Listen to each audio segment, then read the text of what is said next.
it's a couple minutes past 4, so we want to go ahead and get started, even though we're waiting on a couple of people and a couple of things. This is the meeting where we set the agenda for next week's board meeting. We have several presentations this evening, and we will start with the presentations. And I would first of all like to call on City Manager Bruce Moore.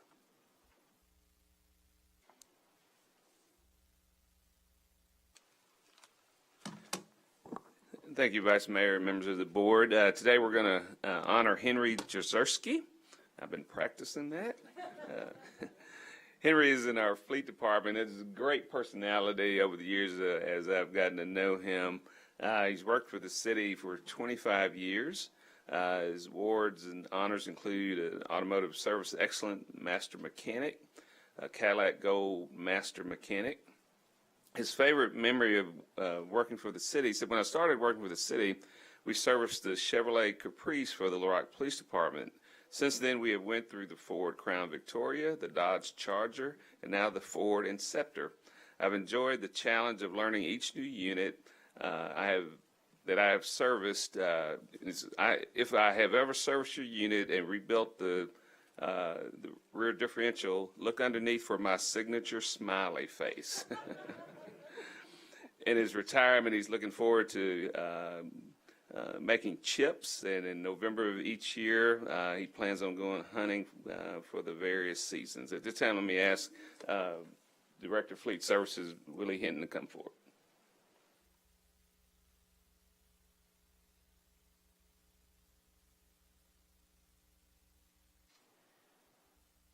Vice Mayor Webb, members of the board, Mr. Moore. When I first got to Fleet, the very first person that I met was Henry, and he told me that he was going to run me off too. Well, Henry, I outlasted you. Maybe by not by much, maybe, but at least I outlasted you. I've enjoyed working with Henry. He's a lot of fun. He has a joke every day. Sometimes I don't want to hear those jokes, so I kind of avoid him. But it's been a good ride for him. He's a great technician.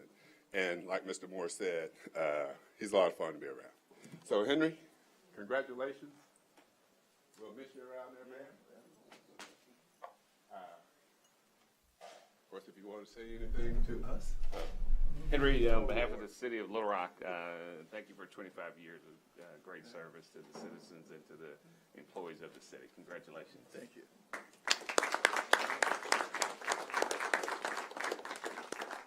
You'd like to say anything? I don't know what to say, but it was fun, but sometimes was, but most of it was fun.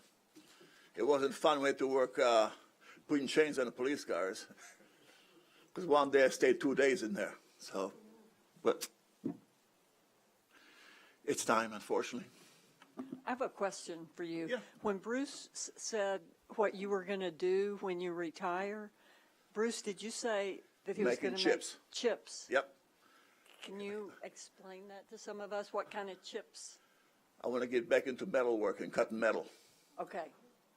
You, Not edible chips. No. Years ago, I worked for Skillsaw, and I ran screw machines, which are a fancy automatic lathe, and it was fun. So I get back to it. So. Thank you for clarifying that. Okay. Yeah, we'll do that. I know. Thank you very much. Thank you for your service.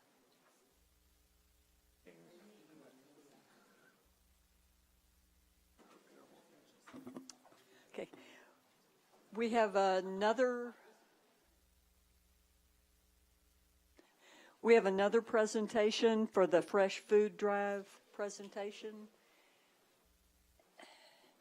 And Diana, I think, was going to do that, but I don't see her. So we will go ahead and maybe she'll come in, and if so, we'll come back to that. We have a NUSA conference report. Mr. Becker. Good evening. I bring you greetings from the NUSA board, for which I was elected last May and almost finished my first year. On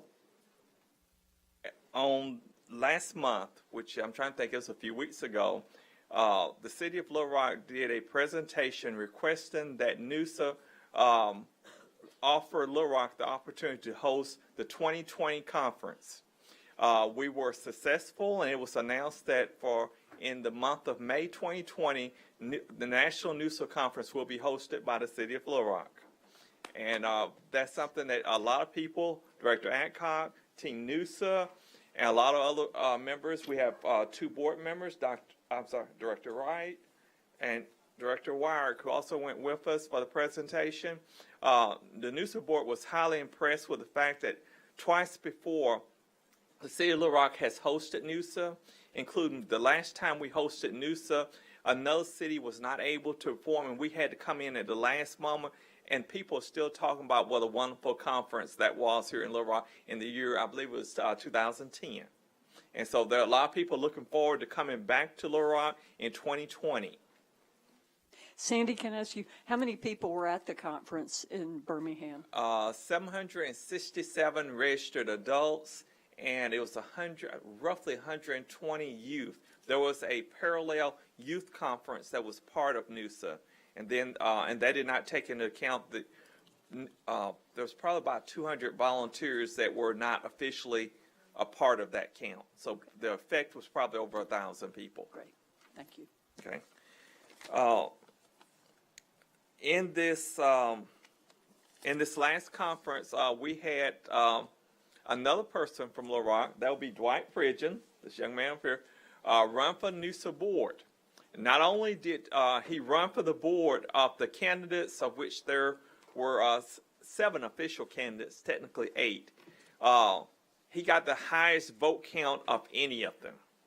He's a very outgoing person, and I think he talked to almost everybody at NUSA. And so for the next 2 years, Little Rock will have 2 members on the NUSA board. And what we'll be doing is we'll be working with Team NUSA, with the city, with the Convention Bureau to help put everything together for 2020. And now, come back to my small script, which I should have done in larger print. All right. At this point, I'd like Dwight to come forward and help me introduce 2 persons who will tell us a little bit about NUSA. Good afternoon, Mayor, members of the board, and Bruce Moore. Wait a minute. I actually erred. Is the mayor here? Okay. There is something that, do we want to, since he's not here, do we want to pause until he comes in, or what would we like to do? He's not in town? Okay. There was a presentation the Director Wright was going to make to the mayor. Would you like to say something in regard to it?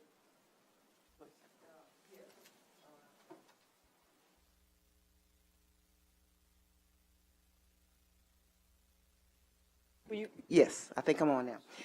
Yes, there was a competition, and the mayor's newsletter, Monday Mornings with the Mayor, was entered into that competition, and it actually won 2nd place. So people were very impressed with how our mayor communicates with his constituents. So, sorry he's not here, but this is it.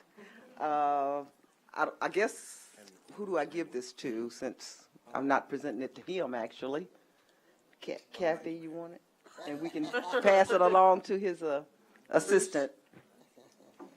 And we would like to thank all 3 of our directors that went with us at NUSA.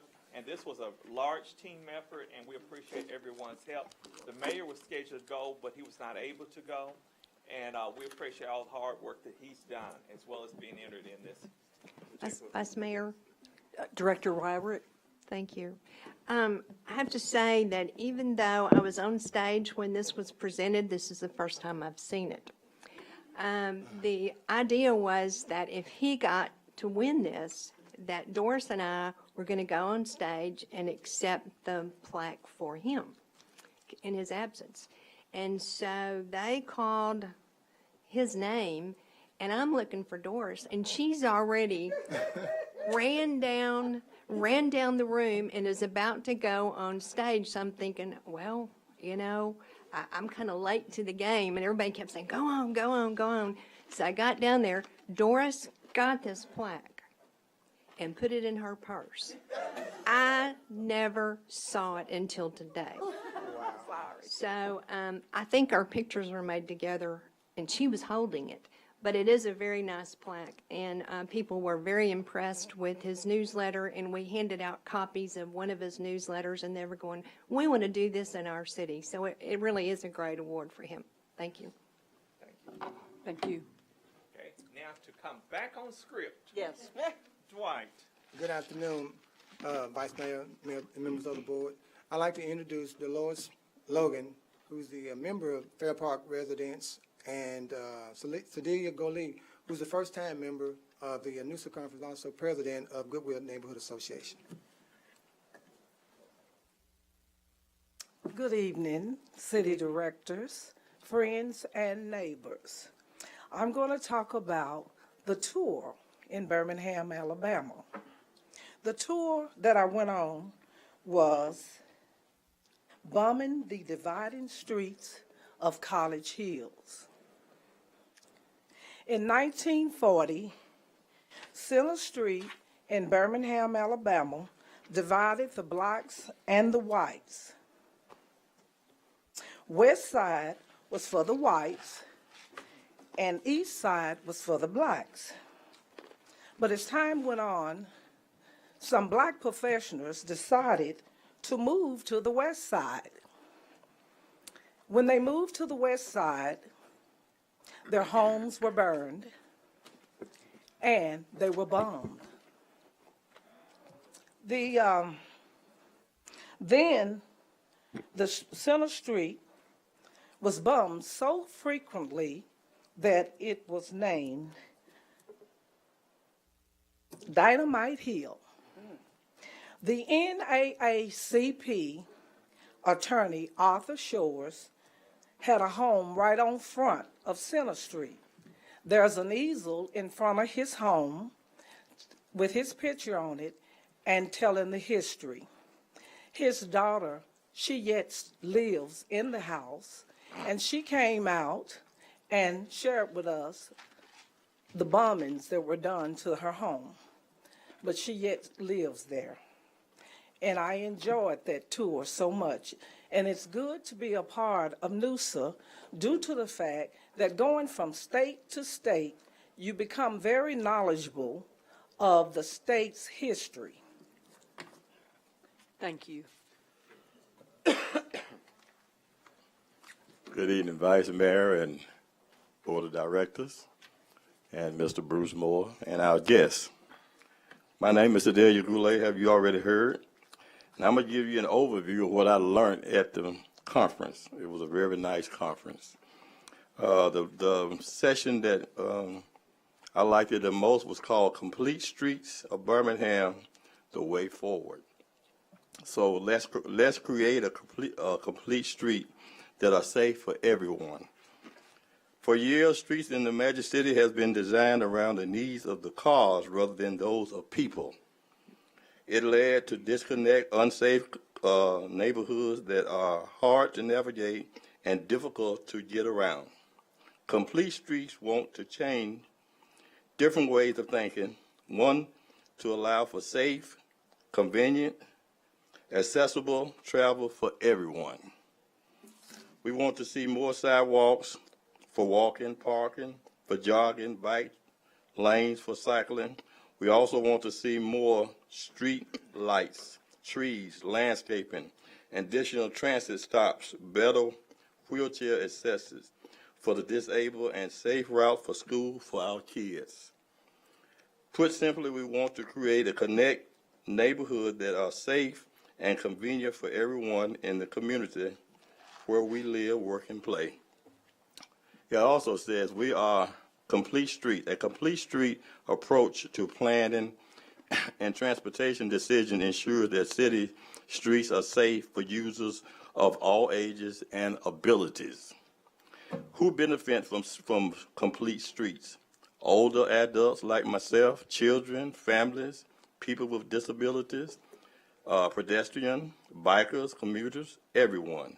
How to complete street, how to complete street benefit a neighborhood.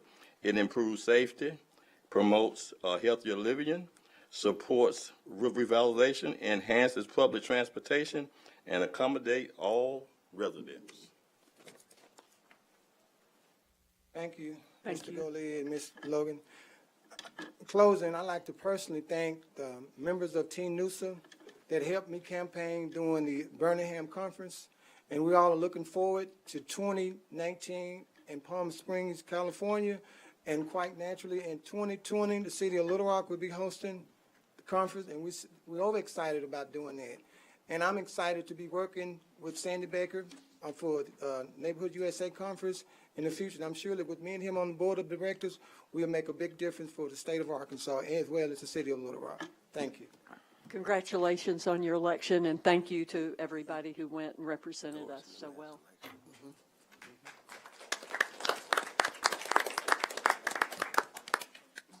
Okay, I think everyone just received a new agenda that has 5 modifications on it.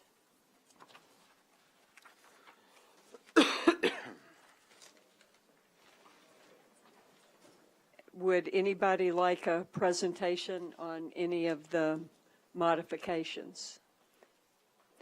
And I think I've got it right. Okay. Director Wright. Yes, Vice Mayor, I'd like a presentation on M2 ordinance. Okay. Mr. Moore? Director Wright and members of the board, this is a program that was established by the county judge to offer a unit that would be available to Little Rock police officers in other cities and counties in central Arkansas. When there's someone that has some issues around mental illness, this would be an opportunity to take them to this location instead of the jail.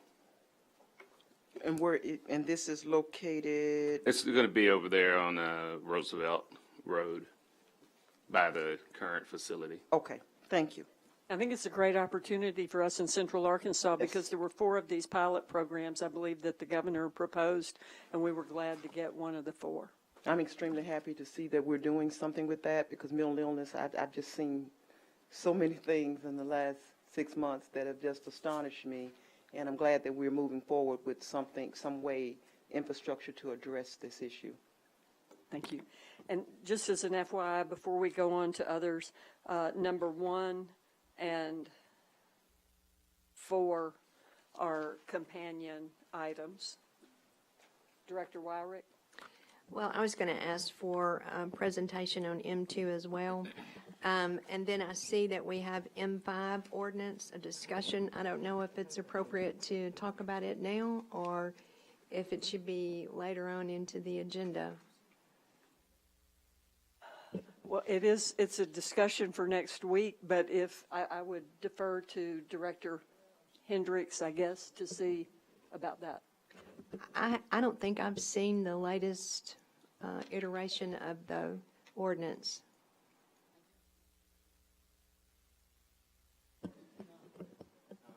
You brought copies? I gave the copies to Debbie, and she brought them downstairs. I'm just sitting here and She said you were bringing the copies. Well, I guess we're just trying to determine whether to add it to the agenda for next week. So Yes. maybe if we get the documents, we can talk about it a little bit later, maybe.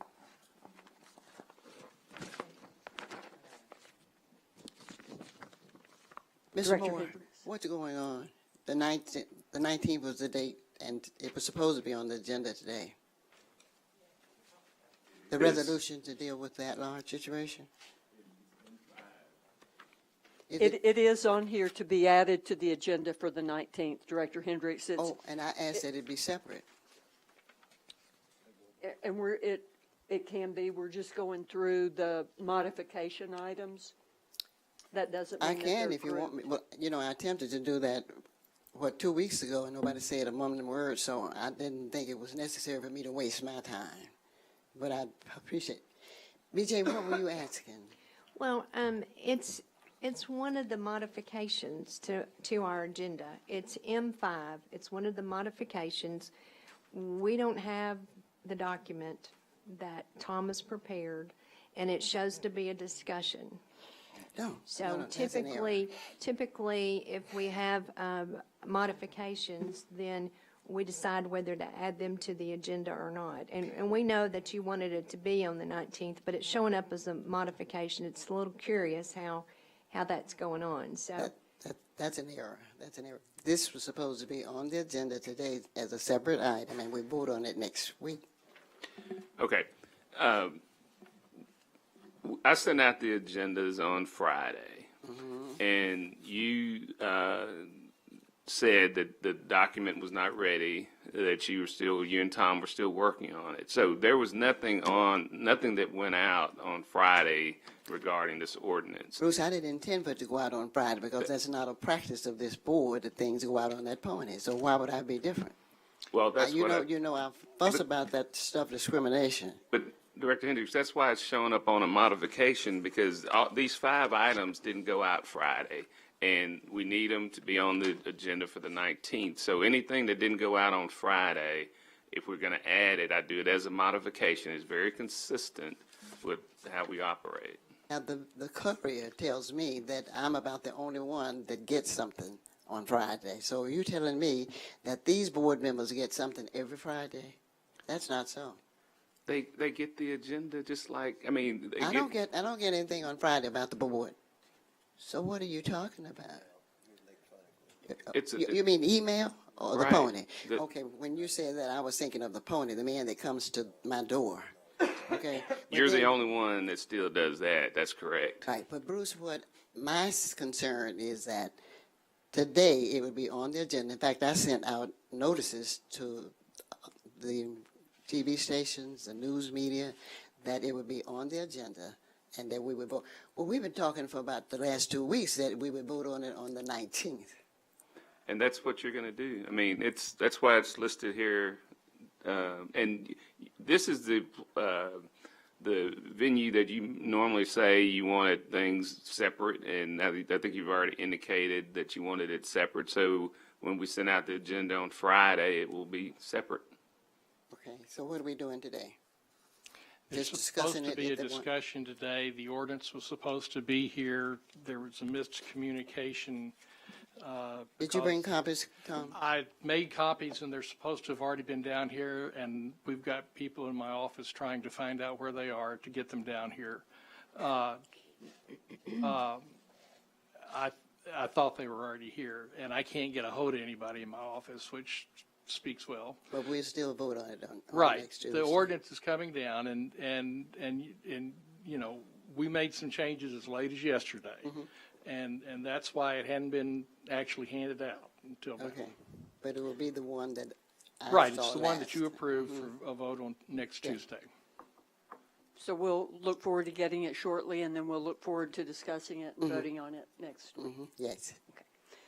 Director Wyrick, are your questions Yes, answered? that's fine. Okay. I knew. Okay.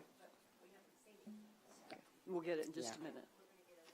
So we'll talk about it as soon as the paper gets here. Yes, ma'am. Okay, thank you. Director Richardson? Thank you, Vice Mayor. Bruce, 1 point of clarification, actually maybe 2.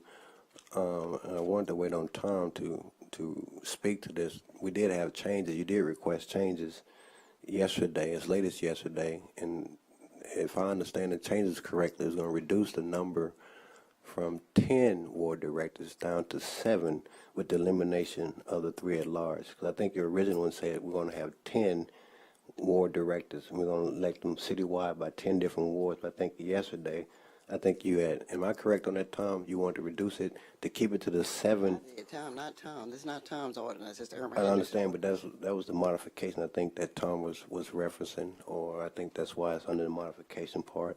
The other point of clarification, Vice Mayor, before I get back to number 2, that Doris asked about is that Director Hendricks is not the only one that still gets Pony on Fridays. I still get those as well, periodically, not as often as we used to, but she's not the only one who gets those, and it's dependent upon what I request in my board request summary. So I get that as well. So she's not the only one who receives that.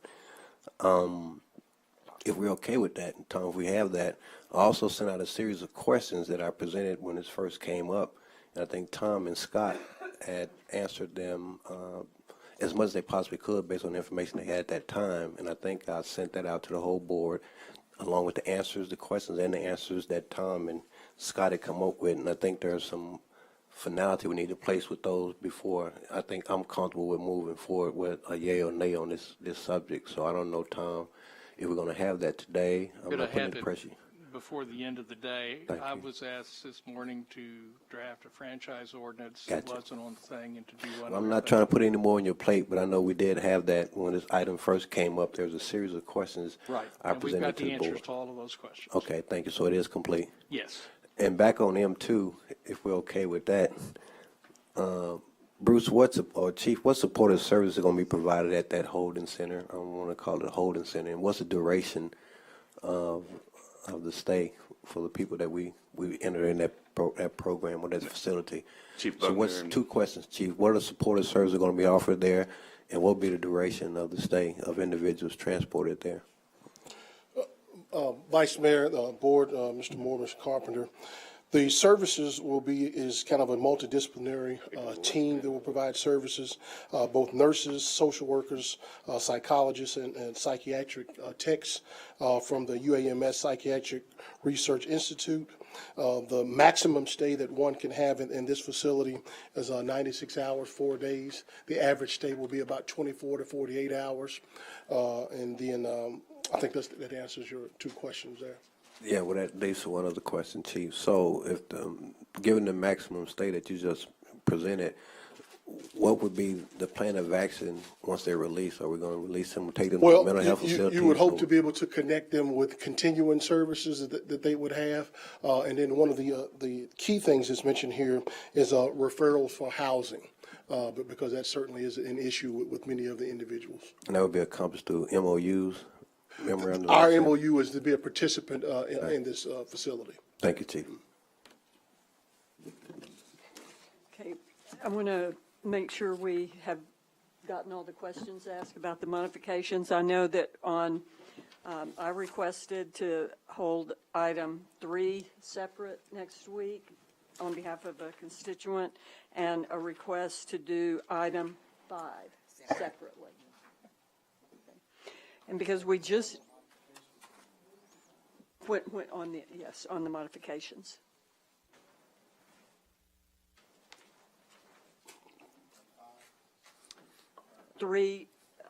Item M3 and item M5 will be separate on the agenda next week. Director Hendricks. I wanted to add a comment to what's written here on M5 as an ordinance, is that I want the public to know, is that we're pushing for this, if it's passed, to be placed on the general election November 6th this year. So that's the push that I'm pushing for. And my concern is I cannot imagine why this board would not take the time to put this before the people in the general election. I had talked to one board member earlier, and it's some question about going back. I'm looking forward. I'm not going back to 1993. We're moving away from that. And it's cheaper. I have suggested to the board that if they feel that it's not necessary to pass this legislation, then you're going to cost the city some money, because I will be going into federal court. Thank you.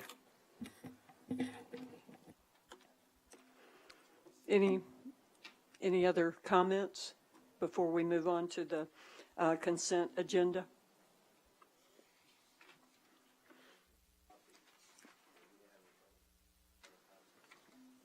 There are a number of items on the consent agenda, and I think rather than asking if we have any questions,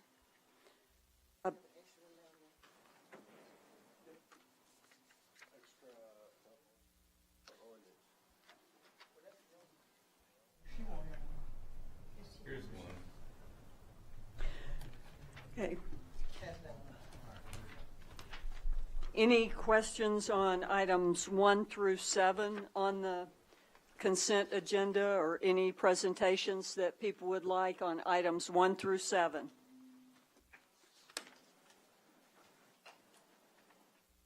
Director Wright? Mr. Moore, Resolution 5. Is that in Ward 6 or 7? And is that a vacant lot? Let me call on Doug, our land I bank know I administrator. think I know where it is, but I'm not sure. Good evening, Vice Mayor Webb, Board. Yes, Director Wright, that's correct. It's 6. Orient me if you can. I have an aerial photo. Can we show that? Yeah, that's where I thought it was. That's a liquor store. Yeah, that's where I thought it was. That lady had been trying to donate that to us, and I didn't see any movement. And then I saw a for sale sign go up, and so I'm glad to know that we did move forward on that. Okay, thank you. Thank you. Any other questions on 1 through 7? If not, 8 through 11? Any questions on 8 through 11?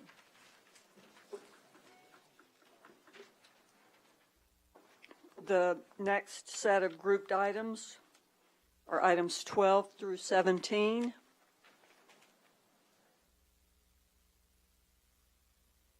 Director Wyrick? I'd like a presentation on item 13, and that's past your number, though. You said, is this what you're asking for? Yes. Oh, okay, all right, good, then I'm on board. Item 13, I'd like a presentation, and item 15 as well. So 13 and 15. Yes. Let me call on our planning director, Mr. And- Collins. And 16 also. We're getting a lot of growth out in Ward 7. Yay. Mr. Collins? Vice Mayor, members of the board, Director Wyrick, the property is located at 11,201 Stagecoach Road for that item for 13.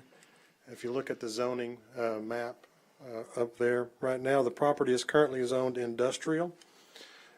On there, what they're looking to do is they're looking to rezone it to a planned and revise the industrial and change it to a planned development. That's why it's for the board to add some commercial uses. The commercial uses they're looking to add, if you'll bring up the site plan for them, Scott, you can kind of see some of the stuff I'm about to talk about.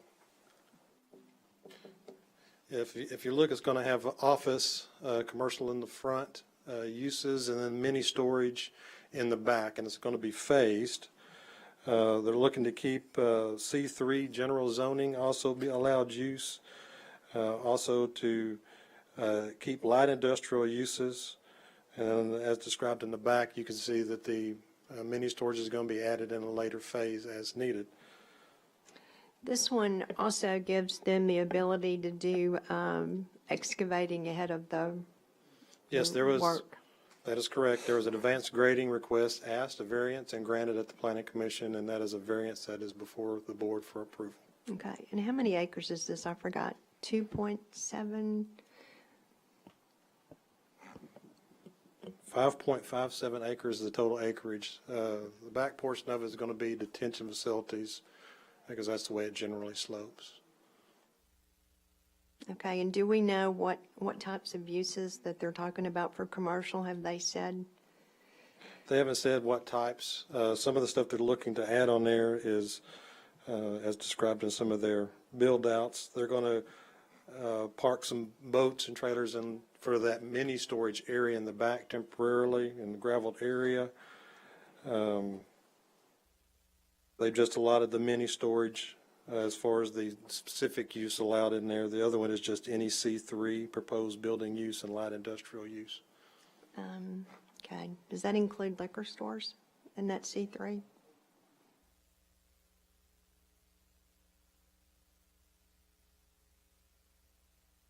It does include liquor stores in C3. Okay. Okay. I do not recall that there were any people against this ordinance at the Planning Commission. Do you remember?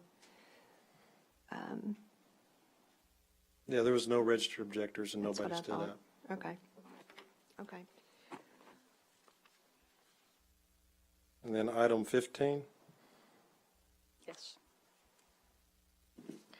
Scott, if you pull up the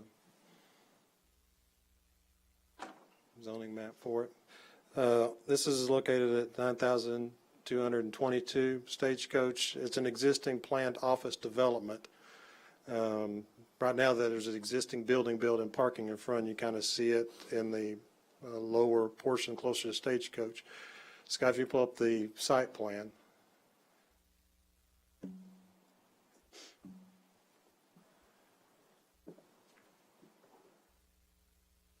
It's pulling up slow.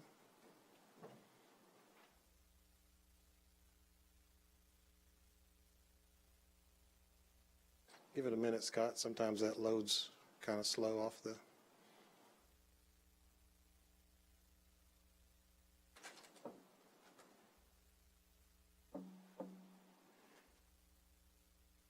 Well, looks like that one. We need to look at that link. I can explain it. The original, oh, there it comes. The original planned office development, you'll see 4 buildings in the back that Sam proposed, and that still is proposed. They're looking to keep it there. The existing building, the one in the front lots, is really what we're talking about. What they're looking to add is they're going to want to revise the planned office development to add, allowing a restaurant use in that existing building.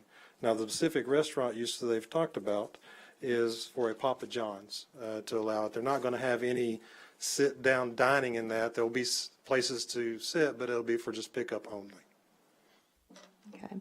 Is this the location where there's an existing building that used to be a medical building? Is that what's on Lot 1? It is a vacant office building, and Okay. it used to be the medical office. Right, medical office. So this is a lot that's next door to it, or is it No, taking it up is that part of? building. It's It is that taking up building. it is taking up a portion of the building. Okay. Well, the way It is taking looks- up, we'll take up 1,200 square feet of that Okay. existing 3,000 roughly square foot building. Okay. Kind of looks like it's 2 different buildings, the way this looks, but okay. I know where that is. And the other side of the building is for C3 uses as well. I think we rezoned that a while back, didn't we? There's been rezoning on this property, Okay. so And they I want to didn't see retain, they want to retain all that. It was just, this is specifically to allow the Papa John's restaurant to come into that building. Okay, and I didn't see any objectors in the information on that. No, there were no registered objectors present, and there was nobody speaking against. Okay, and then that leaves 16.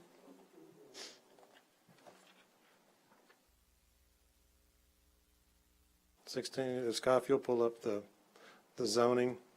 This is at 9601 Colonel Glenn Road. It's existing right now R2 single family. What they're looking to do is rezone that to a planned commercial development for general retail use. If you'll pull up the site plan, Scott. What they're looking to do is essentially it's a Dollar General type store that they're looking to put in. So you'll see the parking and they're around the building. So it's going to be that type of use, you know, the small Dollar General retail store type of use. There was a registered objector at the meeting. Right. One person spoke against that. Their concerns was the traffic, coming in and out of that site, not only just for congestion at the drive, but also the lights and the time of operation. So what I can tell from the write-up was that they lived across the street from this, or a neighbor lived across the street. Their neighbor lived directly across. They were adjacent to them, so they are still across the street, but not right in front of. The neighbor's driveway is the one that would be just across from this driveway. Okay. And then what is this in the back of it? I can't read what that says. Approximate location of? Detention area. Okay. Did we have like a drainage project for this area? that was in the last funding for drainage in Ward 7. Does this back up to Tall Timber subdivision? Pull up the zoning map, Scott, please. I couldn't tell from. I do looking at not that. believe this was the tall timber one. Ronnie might be able to kind of speak a little bit, but Okay, that's. this was not the tall timber one. Okay, that's the church there. I see that now. Yeah. Okay, so do we have any drainage issues back there? Any reports of problems back there on the backside of that you know about? Maybe? Not that I know about. It is lower in the back, and that's why the detention facility's back there. You know, typical Colonel Glenn's a little bit is higher than everything else in the area, as you well know. But there's nothing currently been reported to us of that, and I don't remember it when I was over in Public Works of hearing this area. Okay, and how close are these homes that are on Marigold Drive to this application? Well, they're adjacent to it. That is their property, their rear property lines. So they'll abut them. They'll abut the them, back and property they're lines. proposing the buffers per our regulations between the zones. Okay, will they put up fencing, Yes, there will need to be fencing done, that opaque fencing. at least on that side? I don't know about the other side, but on that side. Did they provide a landscaping plan with this application? That is not provided at this time. After the approval, then they go into more detail of all the landscaping and what's to be presented for the city ordinances. Yeah, it seems to be kind of backwards to me. I think I've fussed about that before, that we'd like to see that ahead of time. Well, the applicant can in a plan development, if they come in, if it's needed for more of a clarification of what they're asking, especially if there are specific variances for those landscaping codes, like if they was drastically reducing buffers or drastically eliminating some of our landscape ordinances, because that would come before the board, you know, for that approval in that plan development. Yeah, this is the one that's 2.74 acres. Okay, I didn't see any variances for this application. Did I miss any? I always worry about when we put stuff like this close to a neighborhood. No, there was no variances in the deal to request. They will be doing it per our ordinances. Okay, thank you. Thank you.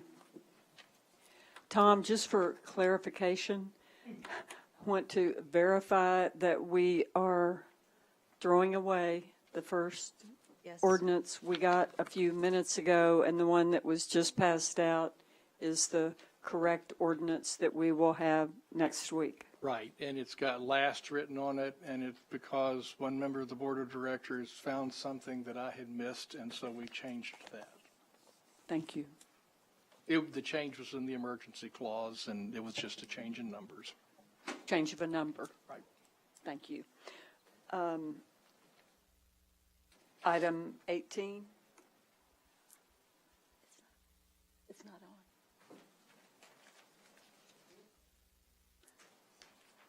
on. I promise it's not on. Now it's on. Okay. I wanted to ask Tom, what was the change? What did you need to change? Director Hendricks, I had caught all of the 10s and turned them to 7s but one. And What line is it? What line? it was in the first line of the emergency clause. And so. On what page? Page 2, line 30.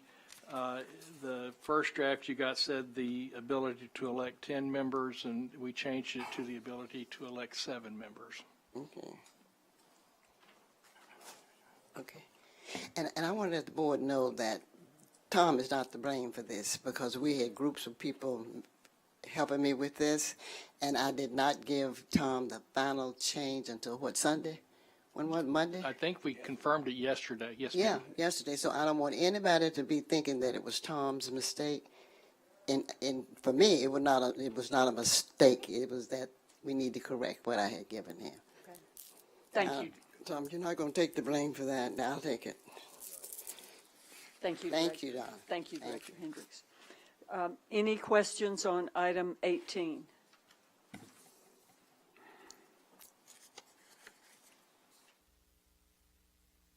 There.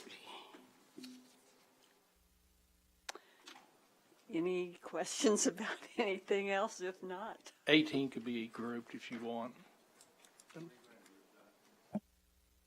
And 16, Director Wyrick, did you want that?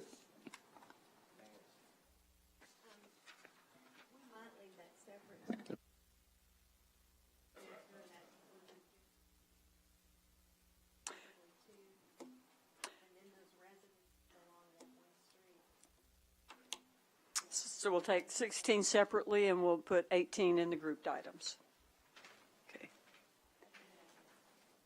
Okay, seeing no other questions, we will meet again next Tuesday at 6 o'clock.